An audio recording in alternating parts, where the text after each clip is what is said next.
గుండెల్లో వణుకుపోతుంది. Robin hood. అమ్మో చెప్పు చెప్పు. నేను చెప్పలేదు, నువ్వు చెప్పు. నా వల్ల కాదు, నేను మాట్లాడదలుచుకోలేదు దీని గురించి. నువ్వు చెప్పు. అమ్మో ఒక మాదిరి లాంటి కాదు అది.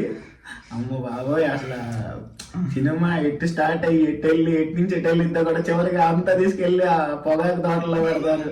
అసలు అవి ఎందుకులే, ఆ విలన్ ఎంత క్రింజ్ యాక్టింగ్ చేస్తాడంటే, ఆయన ఇప్పుడు ఈ సినిమాలో ఆది పురుషులో ఆంజనేయ స్వామి చేసిన క్యారెక్టర్ అనుకుంటా, దాంట్లో విలన్ చేశాడు. అమ్మో శ్రీలీల యాక్టింగ్ అసలు వేరే లెవెల్.